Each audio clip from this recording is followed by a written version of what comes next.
concerted effort to do that, and did you feel like those guys inside got what you were saying this week? I thought Alex was outstanding in the second half. I thought Marcus Lee was really good in the second half, and I thought Scal made strides. He's not there yet, but he mixed it up. He dove on the floor. Now, he hurt his elbow, he said, but he did dive on the floor. I mean, so he's making strides, and I keep telling you, it has nothing to do with what you do offensively. You're all seeing that he's pretty good offensively, but that's not what it is.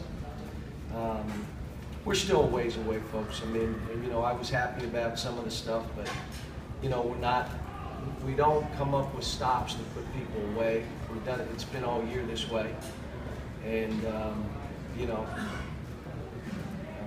I can tell you Dan did a great job with his team. I watched his tape. I mean, they got to be excited about watching basketball up there. I mean, the way they play and, you know, skilled guys that can all make shots. I mean, they missed some against us, but we were, you know, we defended and made them drive into bigs. And but that team's going to win a lot of games. All these teams that we've played, like EKU, they're all good teams. You know, but got to shoot a little bit better. Tyler and Jamal didn't shoot it particularly well, but I'm not too worried about it. I'm more worried about us, how we're playing them. This was a game where we were going to play up and down because that's how they defend. They let you get into a running game. And but I was disappointed in turnovers. We have 17 turnovers, 4 from Jamal, 4 from Marcus Lee, 3 from Scal. I mean, come on. Most of that is just being tough with the ball, making easy plays. Questions? John, Coach McHale said that Alex is a pro when he wants to be. He said, what makes the difference, do you think, when Alex wants to be and apparently when he doesn't want to be? I don't know. We're bringing out Alex? You can ask him. Marcus Lee coming back from that injury, obviously, you know, looked good 5 of 5 from the field. What did you see out of him? First half he wasn't particularly well, and it did well, and in the second half he played. I thought he blocked balls, he came up with rebounds. I even liked the fact Scal blocked somebody out so that the other guy could go get the ball. But there was a late game rebound that we really needed to finish the game off, Scal, and let the other guy get it from him. You're out, you can't be in, we're trying to win. And even though we're learning as we go, we're the most inexperienced team in the country, and we show it. You know, and I'm probably expecting way too much from these guys, probably because we've all been spoiled that when we step on the court, everybody thinks we're just supposed to win. The UCLA game kind of got everybody in check, like, oh my gosh, are we that team or are we that other team? And this is what happens when you have inexperienced guys. Cal, Alex is a senior. Consistency should be a heck of a lot better than it is. It's not He'll like come out. You need to go ask him. Next question. He's coming out. Go ahead. He's ready. Fire away.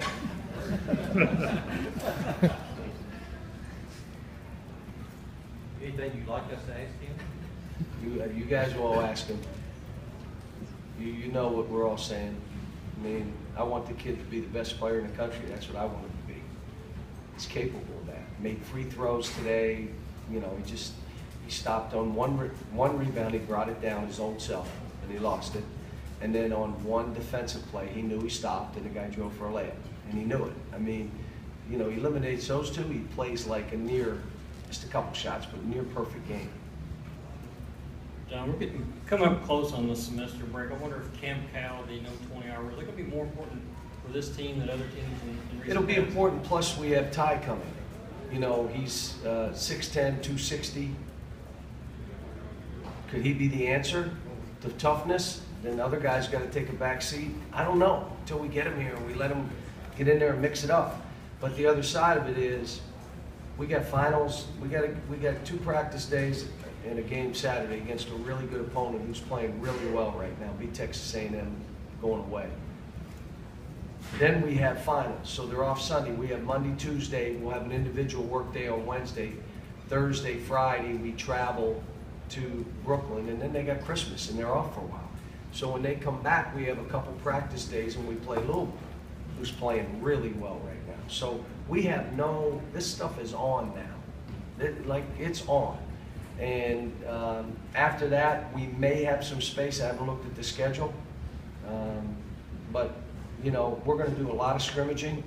They got to bring this out of each other. Can't do it with drills. Let's just throw it up in scrimmage and let's figure it out. You want to take somebody's spot, go beat them out. Go play better. You know, Isaiah did some good stuff today. You know, but you got to make free throws. You can't go 0 for 3 and one was a front end one-on-one. That means you're 0 for 4. You can't do that as a guard. Plus, it's demoralizing. And he's a good enough player that he doesn't need to do that. But boy, can he get to the basket? Is he good with the ball? How physical is he? And he defends it pretty good. You said yesterday, maybe it doesn't have to be Scal. Maybe Alex can be the guy to Yeah. establish that post presence where you Or throw a him guard. the ball and he can. Or a guard. You know, it doesn't have to be a big. You just have to be able to throw it to somebody in there and create some havoc. Is he your, as far as big guys go, is he your best chance to get a, when they're trying to bully Certainly. you to get something? I'd like to have more than one. I'd like to have Scal and Alex. I'd like to be able to throw the ball to Marcus Lee when they try to be physical with him, where he spins and, you know, gets to the rim. And What about the spark that Charles Matthews gave you off the bench in that first half? he played good. And then, again, they didn't play. Okay, so he's going to figure out, what am I going to do if I'm not being played? So at halftime, I went right on the board and said, okay, they're not playing a couple of you, like literally not guarding you. You must slash and be around that lane area where we can find you, because you're not being guarded. Second half, he stood, he threw it to the corner, and he's pointing to the post, and he stood there. That's the time Scal got triple teamed by his man. And I took him out. I said, look, come on now. We want you in the game. I want you to do those things. Just, you got to listen. If you're not being guarded, you can still be a heck of a player. Slashing, offensive rebound. You saw him get a dunk. But he did all right. It's, like I said, he's young. I've been tough on these guys. I'm driving it pretty hard. Most of it's based on, if they can't take me, how in the world can they take an opponent? And every game, here's what I said to him before the game. Every game we play, the other team plays loose as a goose, and they play hard. Because they have nothing to lose. And I'm telling them, we got to play that way. That's got to be who we are. Because we're not last year. This is who we are. We're a good team. Got good players. You mentioned, So that's what we're trying to get to. you mentioned that you all are going to start scrimmaging more. We have scrimmaged the last 2 days. Hey, and you mentioned that playing time's up for grabs. Is it 1 through No, 5 no, playing time's no, up for no, grabs? no. There's 1 or 2 guys, if you want to play better and do it in practice. But you got 5, 6, 7 guys that's locked in who they are. Scal wants to give up minutes to those other guys, or Ty when he comes, then give it up. If you don't want to give it up, fight like crazy and go get it done. Alex and Marcus Lee are playing. Those 3 guards are playing. Who are the other couple guys? You want to play? Prove it in practice. That's the old school way of doing it, I hope you know. That's like how they do it. And then the other guys don't play. Now it's, you know. John, you can't talk about how Tyler's playing right now. I think the last couple games he's like 5, 22 shooting, but he has like 17. So I'm assists, still 4 bothering him. turnovers. It was just right on. You know, there are times he doesn't want to make that shot. We're telling him, look, you got to shoot it whether you're making it or not. 'Cause if they're not playing people, it's the only thing you can do. But the other one was Jamal. Just missed a lot of open shots. I mean, and he's a good shooter. Made the couple that we needed to space the game, but when it's ready to bury people and put them out of their misery, we're not making those plays and we're breaking down defensively.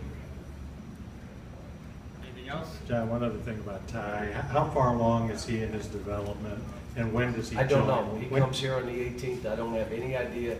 I'll see him. I watched him on tape, but I haven't seen him in person. Haven't seen him against our guys. We'll see what he is and what he's not, and whether he's going to be able to help us this first year. What does he look like on tape to you? He looks like he's 6'10" and about 260, 250.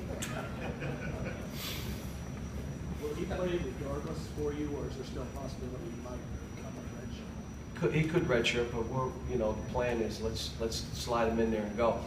But again, okay, we play on the 19th. He gets here on the 18th. Then we go on Christmas break. He's got to come back here, and I got to have staff working with him over Christmas. Then we have 2 practice days, and we play Louisville. Not probably the ideal game to shove him in with 2 days practice. But then let's just see where he is, and we'll figure it out.